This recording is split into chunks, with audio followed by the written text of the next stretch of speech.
Serikat Pekerja dan Hubungan Industrial. Serikat pekerja adalah organisasi pekerja yang bersifat mandiri, demokratis, bebas, dan bertanggung jawab yang dibentuk dari oleh untuk pekerja guna memperjuangkan hak dan kepentingan kaum pekerja dan keluarganya. Di sini saya akan menjelaskan beberapa bagian dari serikat pekerja, yaitu yang pertama, organisasi yang dibentuk pekerja. Serikat pekerja tingkat perusahaan didirikan oleh para pekerja di dalam satu atau beberapa perusahaan. Federasi gabungan dari beberapa serikat pekerja. Konfederasi gabungan dari beberapa federasi, contohnya populer di Indonesia seperti KSPI atau KSPSI. Yang kedua yaitu melindungi dan memperjuangkan hak pekerja. Melindungi dan memperjuangkan hak pekerja dilakukan melalui serangkaian tindakan nyata yang struktur. Serikat pekerja menggunakan kekuatan kolektif untuk memastikan keadilan di tempat kerja. Serikat memperjuangkan hak pekerja. Negosiasi upah berkala, melakukan perundingan tahunan untuk menuntut kenaikan upah sesuai dengan inflasi dan pertumbuhan ekonomi. Aksi industrial terukur.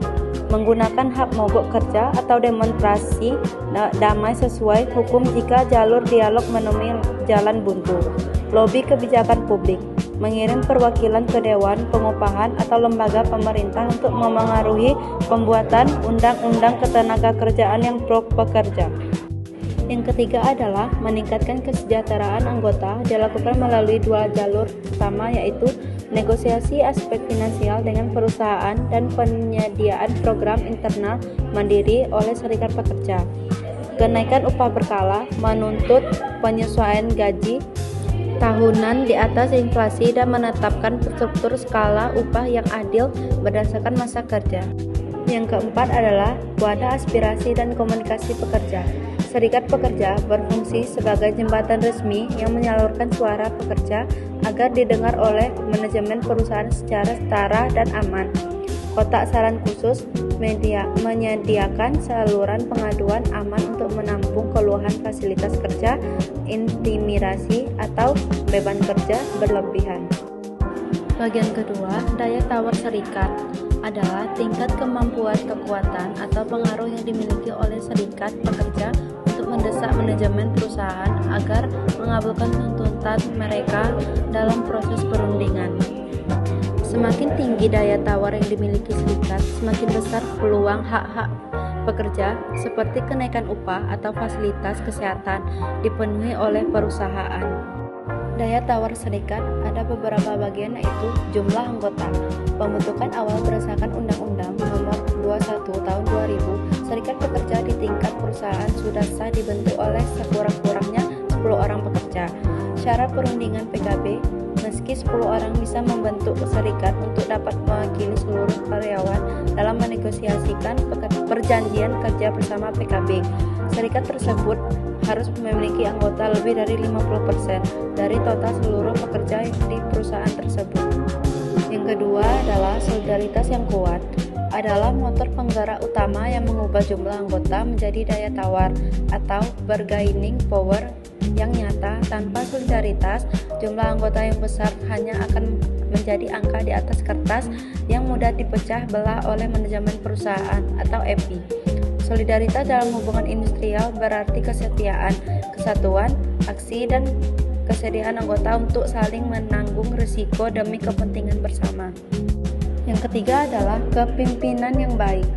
Adalah otak dan navigator yang mengarahkan jumlah anggota yang besar, dan solidaritas yang kuat menjadi daya tawar yang efektif di meja perundingan. Tanpa kepemimpinan yang kompeten, massa yang besar dan kompak sekalipun akan kehilangan arah, mudah dijebak secara hukum atau terjebak dalam aksi-aksi emosional yang justru merugikan pekerja. Yang keempat adalah kondisi ekonomi, baik di tingkat makro maupun mikro, adalah faktor eksternal paling dinamis yang dapat memperkuat atau justru melumpuhkan daya tawar serikat pekerja secara instan. Serikat pekerja yang cerdas akan selalu menganalisis tren ekonomi sebelum meluncurkan tuntutan atau memulai perundingan perjanjian kerja bersama PKB. saat kondisi ekonomi sedang ekspansi atau siklus naik. Ketika perekonomian tumbuh positif, inflasi stabil dan industri sedang bergairah, daya tawar serikat pekerja menjadi sangat kuat. Hubungan industrial. Hubungan industrial adalah suatu sistem hubungan yang terbentuk antara para pelaku dalam proses produksi barang dan atau jasa yang terdiri dari pengusaha, pekerja atau buruh, dan pemerintah. Hubungan ini didasarkan pada nilai-nilai kebangsaan, hukum ketenagakerjaan, dan kesepakatan bersama demi menciptakan ketenangan pekerja dan keberlangsungan berusaha. Saya akan menjelaskan tujuan pekerja. Pekerja atau serikat pekerja, pihak yang menyediakan tenaga, keahlian, dan waktu serta menuntut kesejahteraan, keadilan, dan perlindungan pekerja. Pengusaha, pihak yang menyediakan modal dan lapangan kerja, serta berfokus pada produktivitas, efisiensi, dan keberlanjutan bisnis. Pemerintah, pihak yang bertindak sebagai regulator atau pembuat undang-undang, pengawas kepatuhan hukum, dan mediator netral jika terjadi konflik. Baik, di sini saya akan menjelaskan tentang permasalahannya. Yang pertama itu ada perselisihan upah. Masalah ini adalah masalah klasik, pasti tentang uang atau gaji. Misalnya, karyawan merasa gajinya tidak sesuai kesepakatan, uang lemburan telah dibayar, atau kenaikan gaji tidak sebanding dengan beban kerja. Yang kedua ada pemutusan hubungan kerja atau PHK. Nah, PHK ini adalah kondisi ketika perusahaan memberhentikan pekerja secara sepihak. Masalahnya muncul kalau PHK dilakukan mendadak tanpa alasan yang jelas atau perusahaan tidak mau membayar uang pasongan yang menjadi hak pekerja. Yang ketiga, sistem kontrak dan outsourcing. Artinya itu banyak pekerjaan yang statusnya tidak tetap atau lewat agensi pihak ketiga. Masalahnya, pekerja jadi merasa masa depannya tidak aman karena bisa diberhentikan kapan saja dan biasanya sulit mendapatkan tunjangan penuh seperti karyawan tetap. Baik, lanjut yang di poin kelima. Yang pertama itu ada perundingan bipartit atau musyawarah secara langsung. Jadi, perundingan ini kata kuncinya itu adalah B, yang artinya dua. Ini adalah tahap pertama yang paling damai. Jadi, pihak pekerja atau serikat pekerja duduk bareng berdua saja dengan pihak manajemen perusahaan untuk mengobrol, langsung mencari jalan keluar tanpa melibatkan orang luar. Yang kedua ada mediasi dengan mediator netral. Artinya itu, kalau perundingan berdua tadi macet atau tidak ketemu jalan keluarnya, barulah masuk ke tahap mediasi.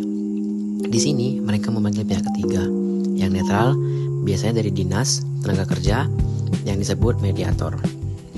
Tugas mediator ini bukan untuk menentukan siapa yang menang atau salah, tapi cuma membantu mengarahkan obrolan supaya kedua pihak bisa baikan dan sepakat lagi. Baik, kita lanjut ke poin 6, dampak terhadap produktivitas kerja.